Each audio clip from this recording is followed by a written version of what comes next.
Welcome back to the race weekend. I'm Joe St. George in our nation's capital. This week we heard a lot about reproductive rights in the campaign trail, but we also learned something interesting about the issue of immigration and how it is playing on the minds of voters. According to Gallup, this is now the third straight month in which immigration, border security is named as the top issue for Americans. Now, voters' opinions on issues tend to change a lot during election years, but Gallup says this is the longest stretch for this particular issue in the past 24 years. If you're a Republican, then there's a good chance immigration is front and center for your vote.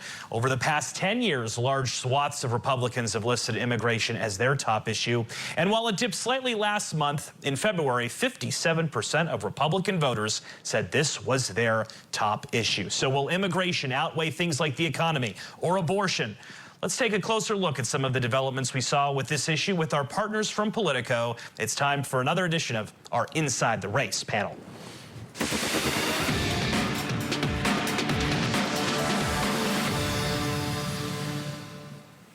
From Politico, let's welcome back Kimberly Leonard, author of The Florida Playbook, Deputy National Editor Zach Montellaro from Scripps News, White House correspondent Serena Marshall, our political analyst Steve Schmidt. Welcome back for round two. Zach, that Time magazine interview continues to be a real eye-opening look at what another 4 years of the Trump administration might look like. Former President Trump said he would be comfortable with mass deportations.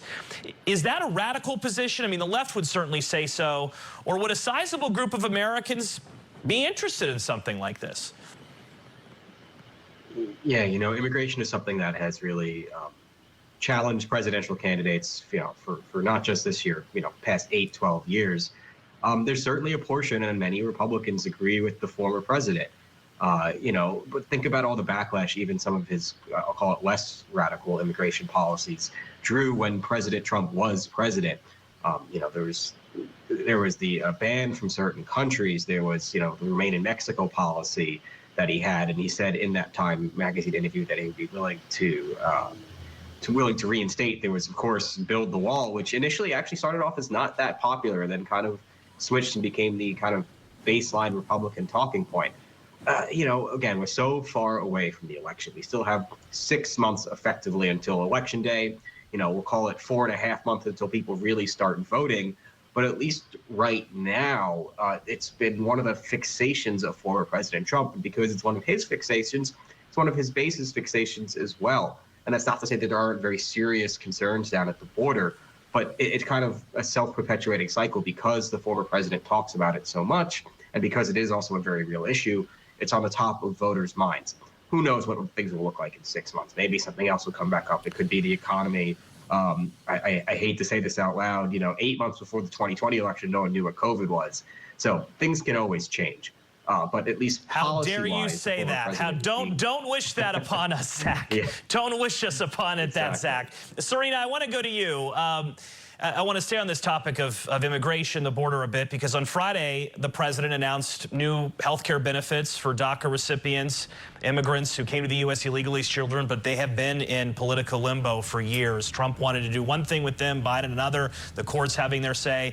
Is the Biden campaign going to be more compassionate with this route, with immigrants, migrants, or do you see them getting tougher on the border to try to win in a state like Arizona? Well, I don't think those are mutually exclusive approaches to take for the administration. And from my conversations with campaign officials and administration officials, I don't think they see it that way either. Because, putting this health care accessibility for those DACA recipients, allowing them to access the Obamacare, the Affordable Care Act exchanges, that's a campaign promise, essentially. It's something the Biden administration had said they would do more than a year ago. It adds more than 100,000 individuals to have access to health care, and it helps prop up a different issue for the administration and the campaign, which is the ACA, which is Obamacare, whatever name you want to give it. It's something that they like to say former President Trump still wants to strip away. When it comes to DACA recipients, it is in some ways perhaps a white flag towards them, or an olive branch, because a lot of folks on the left were upset when DACA recipients were kind of cut out of that bipartisan immigration deal on Capitol Hill. No pathway to citizenship was included in those discussions, Joe. And when that happened, a lot of folks on the left were upset by that. So the White House is still pushing forward that they want that bipartisan border deal to move forward that the former president really torpedoed. Kimberly, you report almost exclusively in Florida, and it's a big Latino Hispanic state. What's your pulse on Latino voters this cycle in Florida and perhaps around the country? So obviously they're not a monolith even in Florida. I will say that there are pockets of Florida, especially South Florida, where I would say Donald Trump is very popular. And a lot of the reason is because of the policies that he had on Cuba and Venezuela, areas where a lot of different communities in South Florida feel that President Joe Biden has been a little bit weaker on. They don't see Trump as someone who is anti-immigrant. They see him as someone who's more anti-illegal immigration. And so that's how they defend a lot of the offensive comments that he's made over the years. And one of the things that we have seen is that the GOP here has worked very, very hard to reach out to the Latino community. They have had them involved in various events and up and down the ballot. And so the overtures, the work that they've put in has really shown. It's one of the reasons that Donald Trump is considering Marco Rubio as a potential running mate. And so I do think, generally speaking, they tend to lean more toward Trump. But I know that Florida Democrats are trying to bring them back, that they're trying to also reach out. And that's a big topic that they'll be talking about in a conference they have this weekend as well.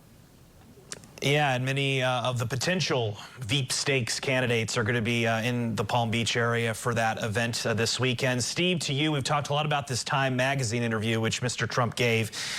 On the show, we've talked about what he said about reproductive rights. We've talked about what he said about immigration. I know you've read this thing back to front. What else popped out to you in this interview that was perhaps a bit shocking? And you've seen a lot in American politics over the years.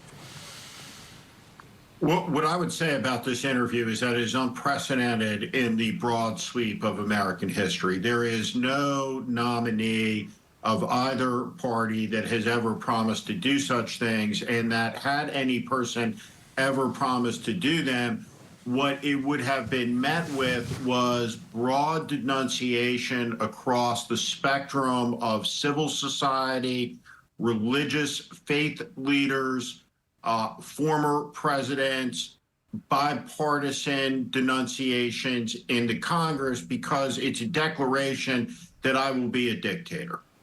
And real quick, Kimberly, I want to go back to you because there was an interesting meeting that took place in the last few days. Ron DeSantis and Donald Trump. What is are they cordial again? What was your pulse following that meeting? I mean, they're showing unity publicly. This is about fundraising. This is about donors who want to see the two get along. And so Governor DeSantis is going to be fundraising for Trump. It's something that he had mentioned offhand. I don't have details of the meeting that I can fully share at this moment, but Governor DeSantis definitely is thinking about his political future. He wants to run again, maybe as early as 2028.